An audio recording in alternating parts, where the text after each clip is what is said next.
Here we go!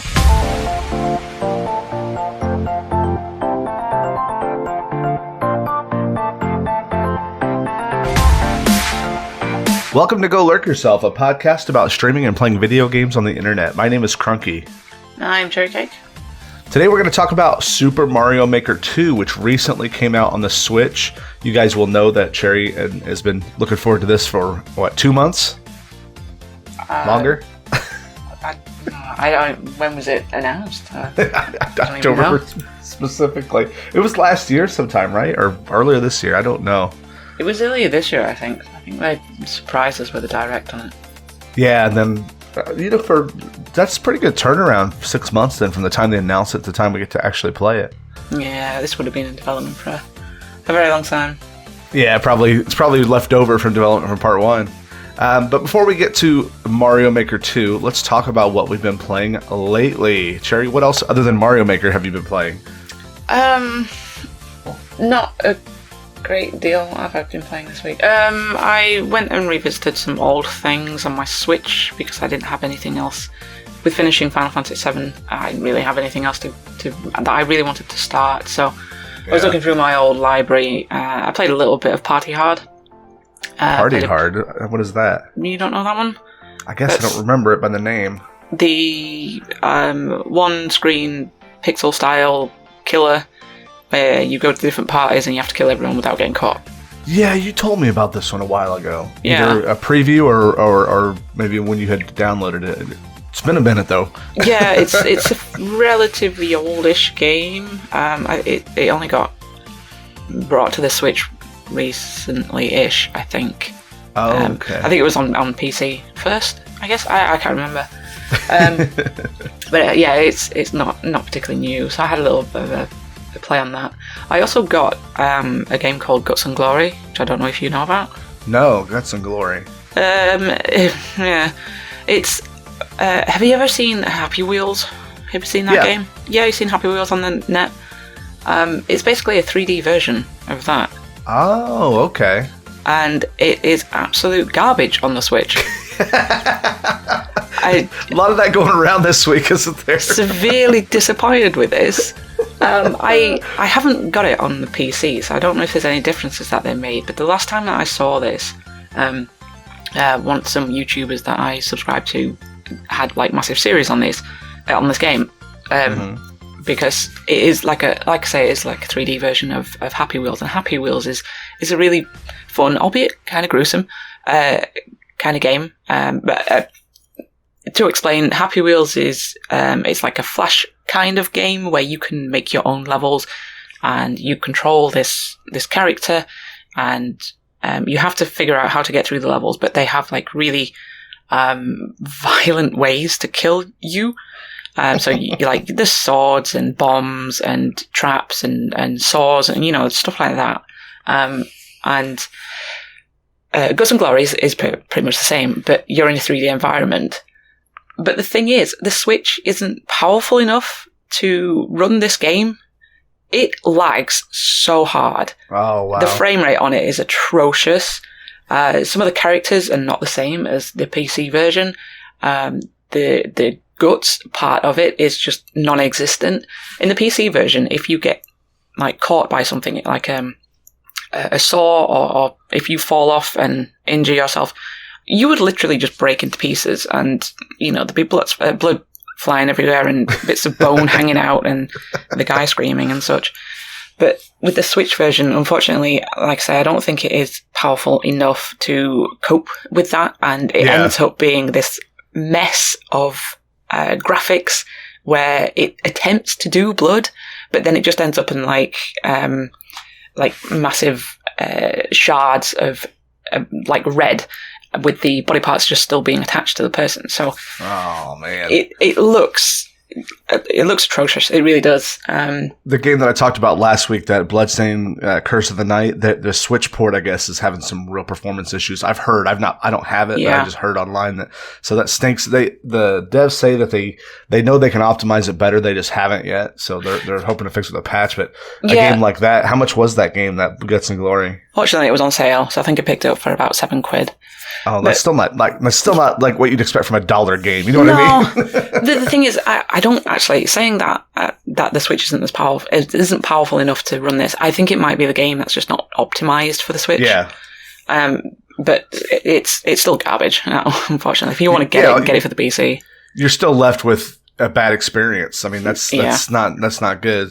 Whether it's the developer's fault or because Nintendo hardware isn't strong enough, it doesn't matter at the end of the day. I tried persevering with it because it gives you kind of like tutorial levels to go through. Yeah. And on the PC version, you do actually get to play other people's levels that have been made. I don't think that's available for the Switch either. So you do have like a finite amount of levels to play. So it sounds like a cash grab. Like they're just like, dump it on there real quick and gets paid. I guess, yeah. It's a shame as well because it was something that I'd wanted to play and enjoy because it does look like I know it is a really fun game because I've seen it being played, but definitely don't get it on the Switch. I could just hear Cherry now. Just 2 more days till Mario Maker. Just 2 more days. I think that's what the problem was because I knew that Mario Maker was coming out. And I was in this sort of hole where I didn't want to buy something new because I knew this was coming out, but I didn't have anything left really to play. So, that was the product of it, unfortunately. Well, the game that I've been playing other than Mario Maker this week, I downloaded and tried the Valve version of Auto Chess called Dota Underlords. Mm. And I don't know how much, have you ever seen or played an auto chess game before? No, because I'm not a nerd. Oh, okay. So it's basically like the auto chess games are sort of like the if you've ever played Dota or any of the MOBA games, it's basically the buying and selling of units and facing them automatically up against other ones. So it's this neat little strategy game that has like, I don't know, 30 or 40 levels to it. And they have this pool of characters you buy every round. It's a neat little gameplay loop. And what Valve did with Dota Underlords, I've never played any of the other auto chess games ever. This one was, someone told me about it. I saw a couple of my friends playing it. I thought, well, it's free to play. I'll check it out. And man, it's actually quite a bit of fun. Like, for a strategy game, it's sort of like, solitaire, you know, you're learning the deeper mechanics of the game and understanding like when characters are available and when they're not. But, I finally won my first game last night after probably 10 tries, I want to say. Hey. So, yeah, it's. I know it's not your kind of game, but it's pretty popular. And what's really cool about the Valve Dota Underworlds is that they've actually made a mobile version that you can tie right to your main account. So I've been able to play it like at lunch at work or here and there. And if you're playing against the PC, you can actually pause your progress and switch between them. And I thought that was pretty slick. Yeah, that's pretty cool. I don't know how they're monetizing it yet. Maybe there'll be like cosmetics down the road, but it's not been immediately obvious to me that there's any charge for this game, and I don't understand how they're planning on getting paid for it. Is this a new game then? Yeah, this just came out. So the history of like MOBAs, if you don't already know, is that basically Warcraft 3 came out 100 years ago by Blizzard, and some fans made a mod called Defense of the Ancients. I may not have all the steps in this. This is my loose understanding of it. And that's what Dota stands for. It was like this mod for Warcraft 3. And then somewhere along the line, Valve made one called Dota, which was their version of it. And that's why all the characters look like Warcraft characters. That's why it looks similar to WoW then. Exactly. Yeah. And basically, long story short, a couple of different companies have made these auto chess, either mods or full release games. And Valve has a history of saying, hey, look, this gameplay mode was born out of the community. Let's make a stable environment. But I think they've hired the people that made Defense of the Ancients back in the day are Valve employees now. That's why this one's called Dota Underworlds. Yeah. So it's a neat little offshoot strategy game, but it's more like, to me, it's not PvP in a traditional way. Because when you go to play around, you're not playing against the actual person. You're playing against the AI controlling their army. And actually you're just setting the pieces on the board and the pieces go on their own. It's actually really, really fun. I'm impressed. I'm surprised by how much I've enjoyed it. And I didn't think I would. After watching, I'm like, God, that's stupid. Just auto chess. You put pieces on the board and they fight each other, but there's a lot more that goes into it. I will take your word from it because it's not one of those games that I will play. Yeah. Now you'll play it eventually, and you'll be like, "Oh wow, this is fun." I play games like Who's Your Daddy? Oh yeah, I heard about that one. I forgot actually. I played that this week, and I was just looking at my desktop, and it's on there. That was an experience. That is an interesting. That's the one where the baby has to kill himself, and your dad has to stop it. Yeah, I've seen that one. It's a couple of years old now, isn't it? It's so dope. Yeah, literally. Me and Nancy were just talking, and we were looking at the Steam sale, which, by the way, is a bit of a disappointment this time around. But when is it? No. Anyway, this came up. I think it was Nancy that mentioned it, and it was like £3. So we're like, yeah, we'll try it for half hour, an hour, and for how dumb the game is, it's actually really stupid. Like, it's stupidly enjoyable. It's not the best looking. It's like a so bad it's good kind of situation, and it's ridiculous. And it makes it fun. Yeah, I get it. So yeah. Anyway, did you win? Did you kill the baby? Frequently, yes. I killed myself quite a few times. I grabbed a knife and put it in the socket. I put myself in I locked Nancy in the oven when she was the baby. And Nancy also fried herself on one of the oven rings. Oh my gosh. I drowned myself in the pool that was outside. I poisoned myself with bleach. Bleach? Yeah. Nancy killed herself on a broken glass. So basically, it's a 2-player game. One person plays the baby. The baby's mission is to kill themselves, and the daddy is supposed to stop it from happening. Yeah, there's various things around the house that are like put in place for the dad to be able to stop the baby from doing things. So like there are sockets, protectors that you can put in, so the baby obviously can't jam knives into it, because that's what babies do. You can pick things up and hide them on shelves where they can't get to them. You can lock things, etc. But there is there's a time limit on it until mum gets home. So, yeah. Oh, okay. That's the timer until mom gets home. I have stories of having a kid and the crazy stuff they can do and so quickly too. But that's another podcast. Yeah. Let's get to the real meat of this episode, which we're here to talk about, and that's Super Mario Maker 2. Yay. Which is the sequel to Super Mario Maker 1 that originally came out on the Wii U. This is obviously the Switch version. Gone are the extra screen interface that you had on the Wii U. Now it's mostly driven by controller, unless you are lucky enough to be given a free stylus when you picked up your copy of Mario Maker, right? You're damn right.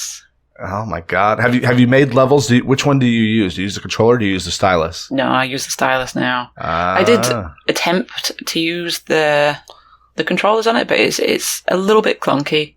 I can see people getting used to it if they do create levels consistently, but it's not as good as using a stylus because of that free roam with your hand.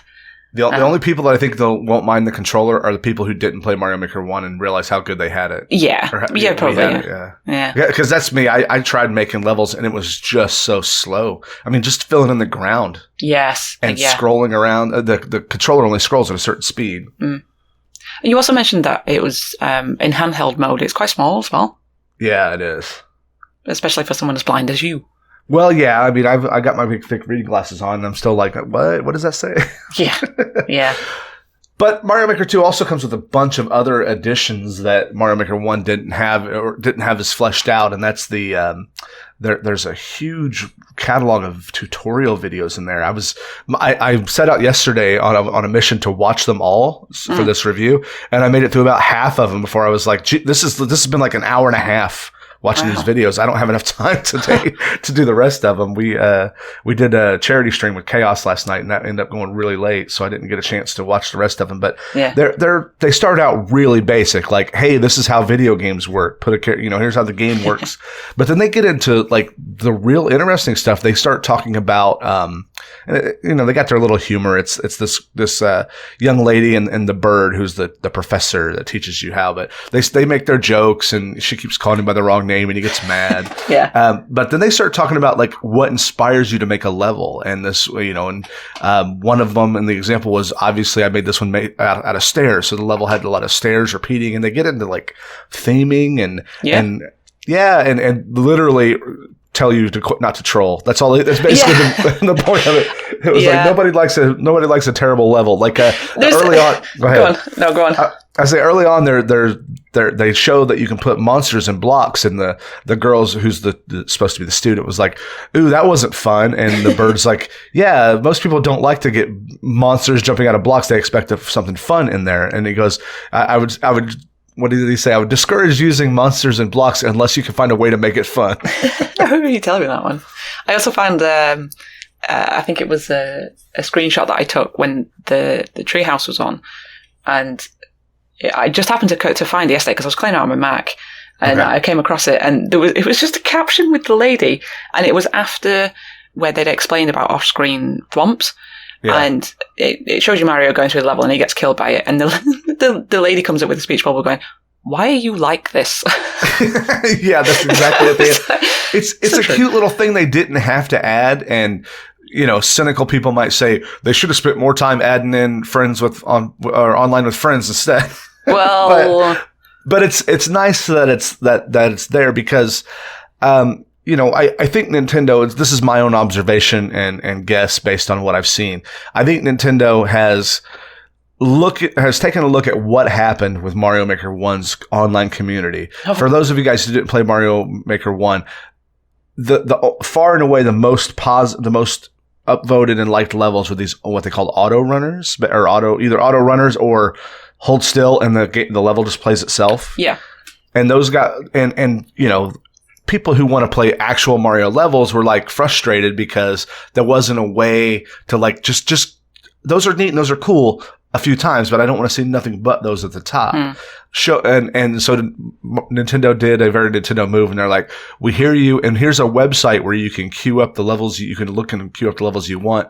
That was like separate from the Wii U. It was this weird. It was not a bad idea, but like just too many steps that people are going to take for their video game. Yeah. Like I tried doing what it said when you went to this website, and it had some more sophisticated searches because it was on a web-based thing, and you could queue up like 20 levels while you're like let's say while you're out and about. And then when you get home, you fire up your Wii U and there they all are. That's the idea of it. In reality, you sit down to play Mario Maker and you're like, "Oh crap, I didn't go do this web thing. Well, I'll just search here anyway." And then you end up doing it. So it was all for naught. But Mario Maker 2 has a lot better, so far that I've seen, a lot better search features.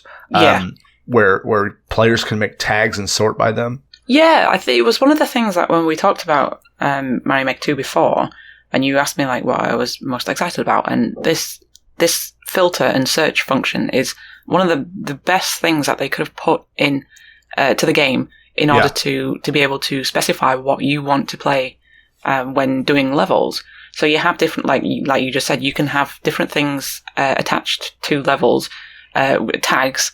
So you can specify if it's like a story one, a puzzle one, or just a standard level, or if it's an auto scroller. So if you're looking for something specific to play, or if you want to exclude things that you don't want to play, it's really useful for that. So I really enjoy that feature of it.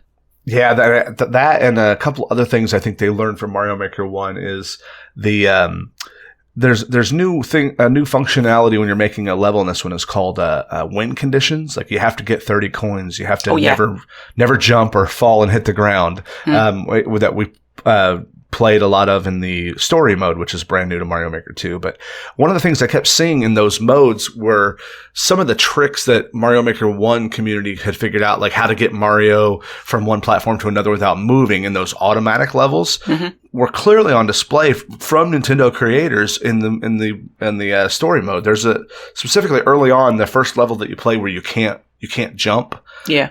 They have like a Monty Mole with a cannon on his head jumps up and he comes and picks you up and takes you over a pit that you can't normally get across because you can't jump. Yeah. And that's just one little example. There's all kinds of platforms that move up and down, but you can see that they really have taken a lot of lessons away from Mario Maker 1. When they first showed Mario Maker 2's Direct, I cynically thought, well, this is Mario Maker 1.5. They're really doing a cash grab, charging $60 for what's basically Mario Maker 1 now on the Switch.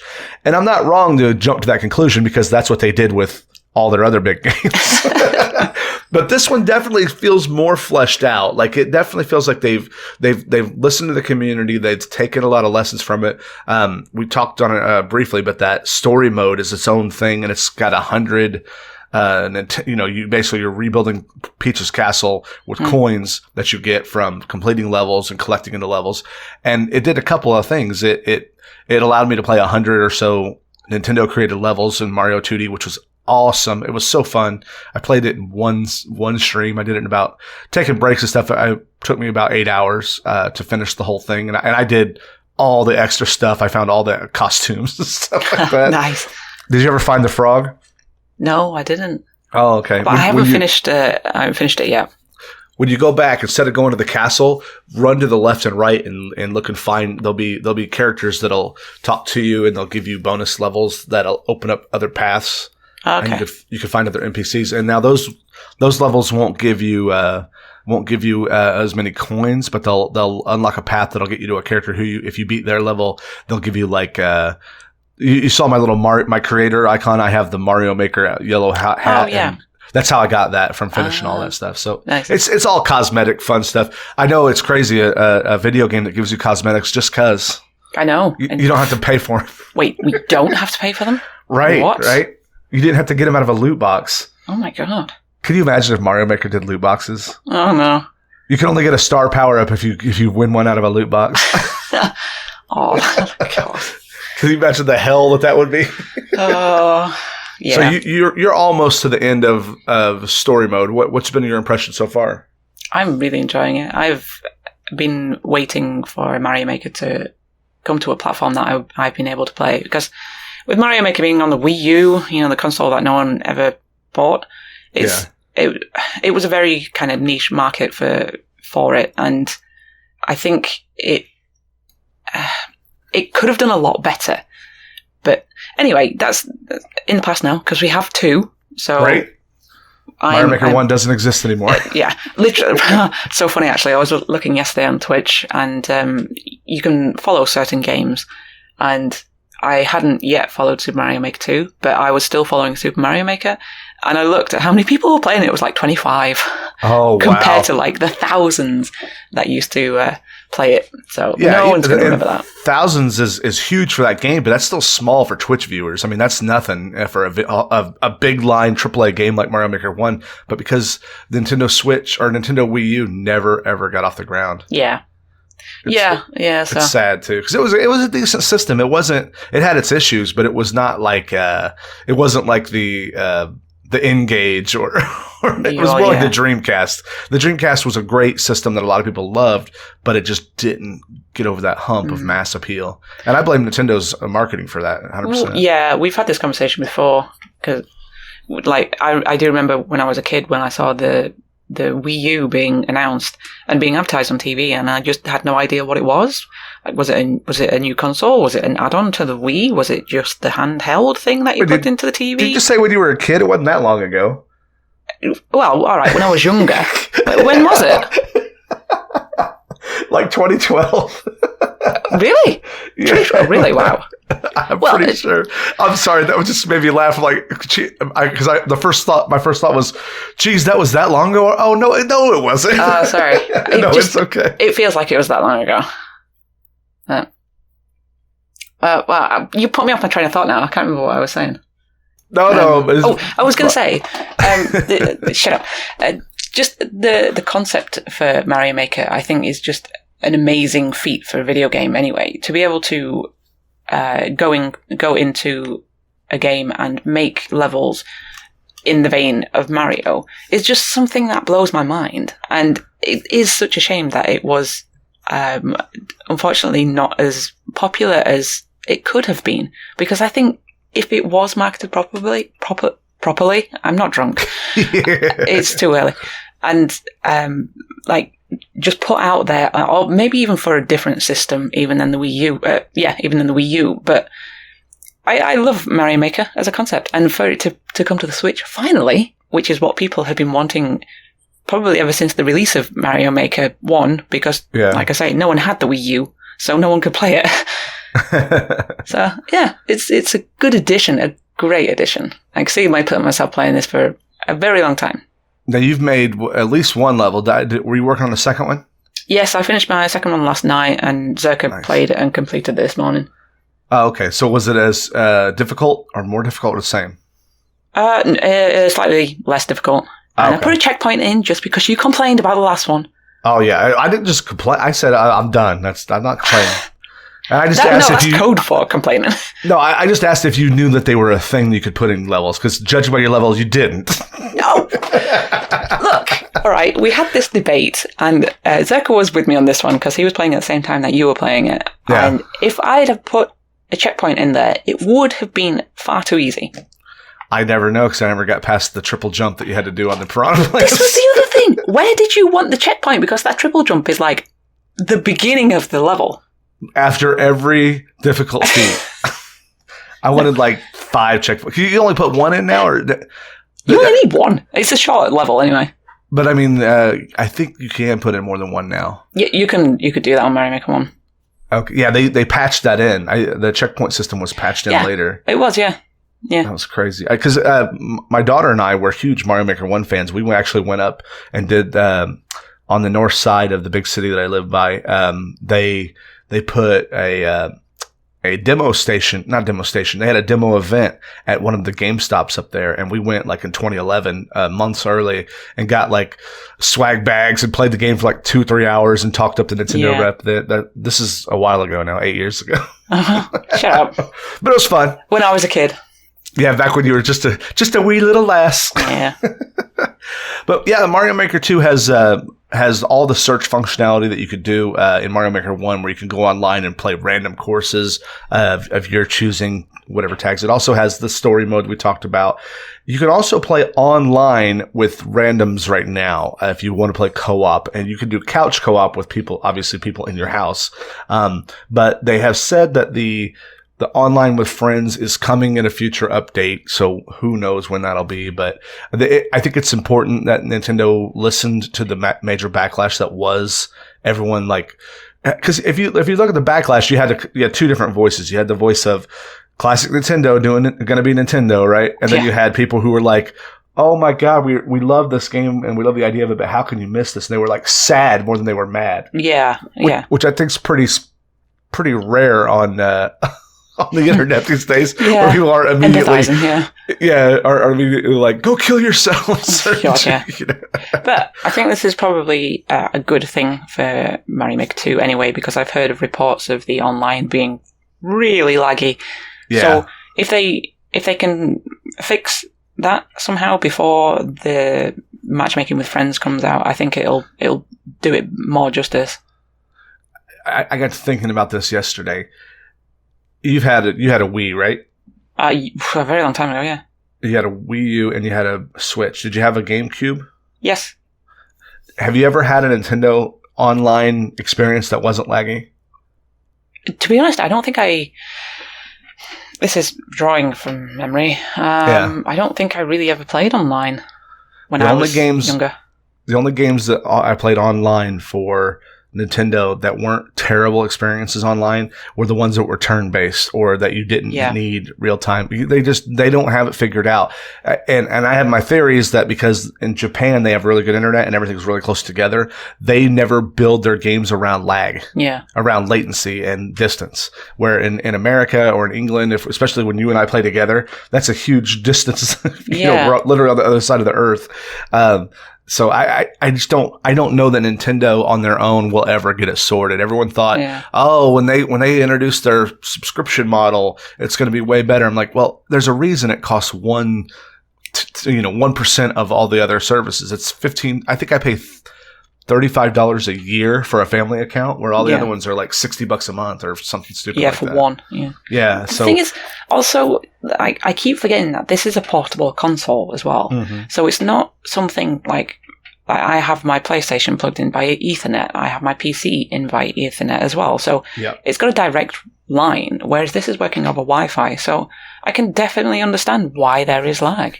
But if you had if you still have your Ethernet USB plug, if you ever had one for your Wii U or Wii, that same one still works on the Switch. I didn't know the Switch had an Ethernet. It doesn't have it built in, but they have like a USB dongle that you can plug into the base, and then you can plug an Ethernet. I'm just saying, if we get to a point where we're trying to play online, and I think you can get one for like $10 or something like that. Oh, I will have to look into that. Yeah, I actually when I was changing my desk out, I found it, and I was like, "Oh, what is this thing? Oh, I remember what this is what I bought for the Wii U." Nice. So big thumbs up for Mario Maker 2, huh? Yeah. Also, something that's taken me by surprise is actually making the levels as well, because I think I'll probably talk to you about this offline, and making levels has never really been something that's been high in my priority list when it comes to Mario Maker. I don't particularly enjoy watching people stream making levels. I would much prefer watching them play levels and see them struggle and die a little inside. But coming to this, especially with the stylus, which I'm currently messing with in my hand, it makes it a lot more accessible. And again, with the Switch, it's just something quite nice to sit down like on your bed or on the couch and just mess around with, because there's so much involved in making a level now. On Mario Maker 2, they've introduced so many more things, and some of the examples that I've seen on Twitter of levels, it's just insane what you can do with them now. Absolutely, they added if you've played Mario Maker 1, one of the biggest things that was missing on the classic levels was the ability to have sloped ground. Yeah, and now that you can do sloped ground in the new one, and make like where Mario can slide down and hit enemies on the way down, depending on which game mode. Yeah, Super Mario World, isn't it? Yeah. I remember seeing that being announced, and people just absolutely losing their brain because of the slopes. And it's neat. It is a really cool addition, but I won't go that far. But yeah, it's what Mario 3 introduced it, and Mario World also let you do it. Yeah, but yeah, it's from a creative standpoint. Yeah, there's a lot more things that can happen when you can have sloped edges and things like that. But from a UI standpoint, a AI standpoint, you have to make the Nintendo made this giant playground. It all has to work. Yeah. I can imagine slopes presented them a lot of issues early on when they tried to put it in. So I want to know, because again, we were talking about this. I streamed yesterday and I was playing Mario Maker 2, and you were doing some research and playing Mario Maker, I think, at one point, and you were trying to find something that you didn't enjoy about the game. Did you manage to find anything? Yeah. I don't like super hard, difficult levels that are just like guess and check and they have trolley invisible blocks. I don't care for those. Oh, you mean like that level I gave you? No, yours wasn't trolley. Yours was just like super, airtight, jumps and like, special technical triple, that triple jump in the middle, or not in the middle, but like the big gap where you had to hit the piranha plants and spin onto them. Those can, like, I have to be in a certain mood for them, and normally I'm not in the mood for them. Yeah. When I go online to search for a level, what I like is a traditional style level with creative things. I like the puzzle ones, or they're okay where you got to figure out, how to get the key. Those are neat. I will say there was one game mode that I did come across, which I am not a fan of, and will be skipping if I ever find a level in the endless runs, which is the spotlight ones, where you're in complete darkness. Yeah. Apart from a circle of light around Mario and moves with you as you move. That is, no, I can't get on board with that. My immediate, like the first one I remember in the Nintendo created ones and the story mode was underwater Cheep Maze, that, where you just have a circle around you. But here's where they made it interesting, and where if they're made well, they might be okay. Other items, like when you got a coin, or if you hit a block, like a firework would shoot out the top of it, and it would light up the level for a minute. Yeah. So like that kind of game mode where you're not just completely blind running into walls is fun, because there's a strategy to it. Okay, if I hit this thing and I see him for a minute where it is, even when it turns dark, I can kind of remember where I was in that kind of mode can be okay. But I agree with you that it was like, I think I was on stream, playing this on Friday, when I got to that level, and someone said, "What fresh hell is this?" kind of course. I was laughing. Yeah, I think it might have been Show You, but yeah. Oh yeah. But yeah, I think it's just one of those modes that it just lends itself to just being trolly when you get online completely. Yep. And you know what? Here's the beauty of it. We're talking about the ones we've seen and don't like, but that's 1 out of 99 that we love, and there's going to be more that we haven't even thought of yet, because the community will as you know, you follow Mario Maker 1 very closely, even recently. The community finds ways, man. They find ways to do everything and find ways to troll you. Like, there was some like technical glitches that's all Nintendo did for the last year of Mario Maker 1 was patch out the ability to glitch the game. People were able to, if you don't know, on Mario Maker, in order to publish a level, you have to beat it once on your own. So to prove that it's possible. And people found like glitchy ways to beat the level that no one could figure out how to recreate the glitch. So it's like, come on. It was interesting to actually, some of the tech that they did patch out eventually in Mario Maker 1 was interesting why they did that, because some were, I guess, legitimate means of doing some of the tricks. Yeah. So there was one that in particular that I remember, which is sort of 1 frame door jump, I think, something along the lines of that. So what happens is when you go through one of the doors and it brings you out to the other door on the other side, you have 1 frame where Mario can jump if there's no ground beneath him. But they ended up patching that out, so instead of being able to jump as soon as you come out of the door, you would just fall. So stuff like that, I don't understand why they patched it out, because it's not really a glitch per se. Yeah, it's just like an unintended feature that they've had in there. Yeah, I think what because I don't like those real technical like 1 in a million times you have to know the community in order to be able to enjoy those. Like, if there's a super technical community that comes out and you can tag that, hey, these are ones that you have to know all the little tricks about what 1 frame jumps are and how to barely get over this jump, then that's fine. Let them go have their fun but shelter them from the rest of us. It was funny because speaking of the tech as well, that this level that I just done this morning or last night that Zerk played this morning, there was something in it. It was it was a Super Mario World level, and there was a point where you have to pick up a bob-omb and throw it upwards, but he didn't know that you could pick up. Oh, sorry, he didn't know that you could throw the bomb up. Yeah. So he spent, probably, I don't know, about half an hour trying to figure out how to get this red coin that was above him with the bomb. And like you say, it's one of those pieces of information that if you don't know how to do it. But eventually worked it out.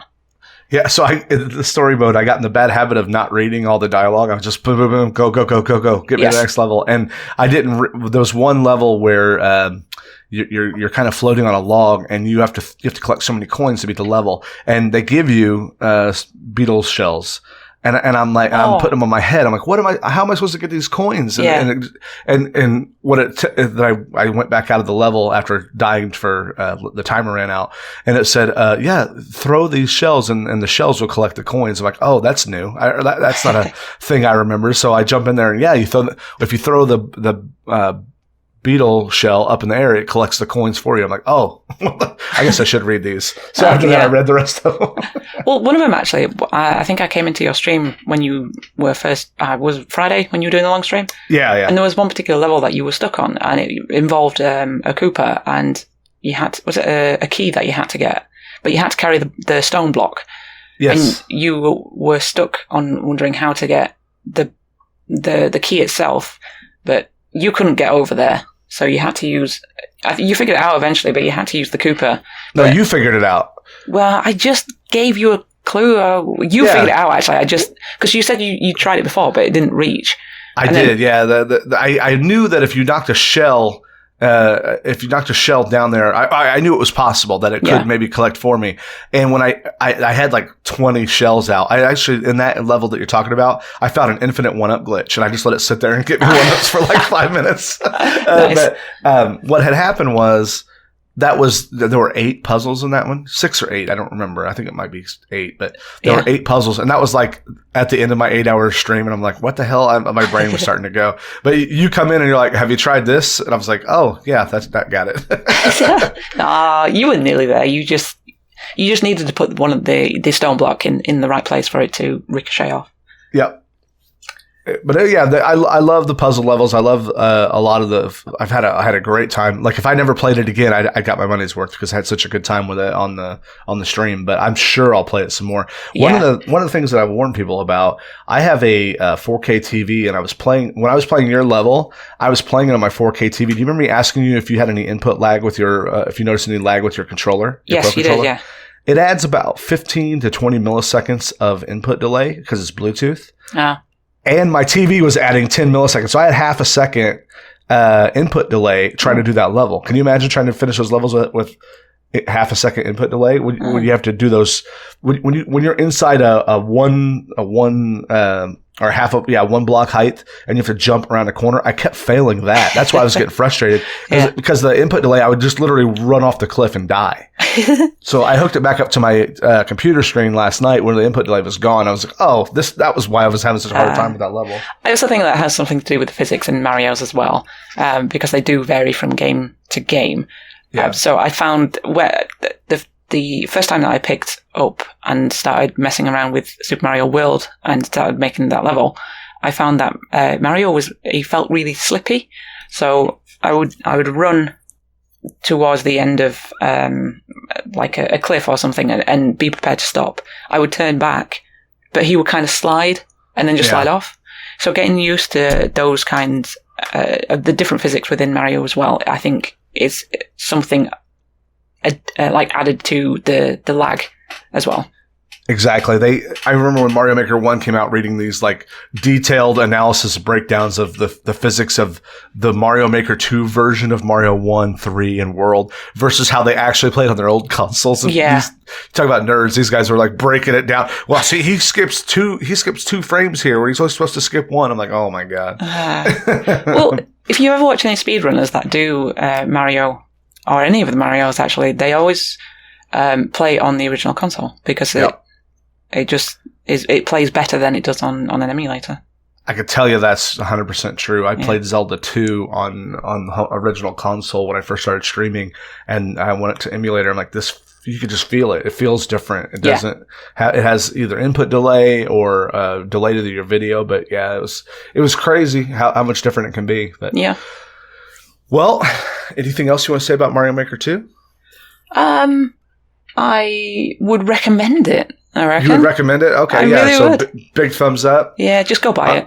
So is this the official announcement that you're going to be a Mario Maker 2 streamer only now? Oh, no. I will be doing a lot of this, I imagine, because I just find it's so entertaining. Because it's like a game within a game, because you have so many different varieties, so much variety. I'm sorry. It is not even early. I am just tired. You've been wrestling with your laptop, though, right? Your laptop's broken? I'm not even going to... Yep. There's so much variety in levels that you can get within Mario Maker 2. It just feels like you're playing a new game every time you come to it. So if you do like some things like the platforming genre, this is the absolute must-have. It really is. Because you will get your money's worth. I mean, yeah, if you like Mario, if you have ever liked a 2D Mario platformer game, it's Infinite Mario forever. It's not to like. And it's better than the version that they put out on the Wii U. Well, yes, this is true. I was also going to say, even if you don't play the online stuff, just for the story mode, we were really pleasantly surprised by how much depth there is to the story mode. The amount of content in it is pretty impressive. Like, I think I had read a review that they could have released story mode on its own, and they're right, because, I mean, when's the last time you got a Mario game and it took you more than 8-10 hours to finish it? That's like doing one Mario game. Like that's like Mario 1. Or, hang on, that's like Mario 1, 2, 3, probably World as well. Right. And I didn't even finish all the Nintendo levels. There was one level I found that I did not like in the on the mode, and it was because I didn't like the game mechanic they were using. If you don't know, New Super Mario Brothers that came out on the Wii has the ability while you're in midair to like hit the R button and you'll spin. Oh, and it gives you the twirl. It gives you a little bit of a float, like you float like a block or two, and you can use the twirl a few times, so you can make some pretty long distances if you get good with using it.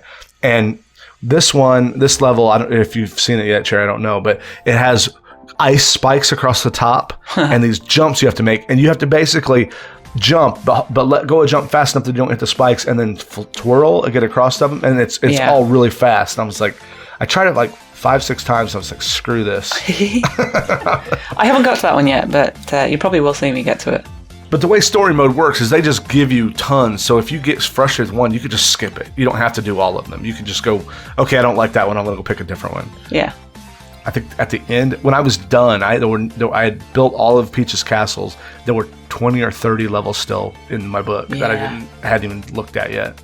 I wonder if those 20 or 30 levels that you haven't done is the be all and end all, or do you think there are more?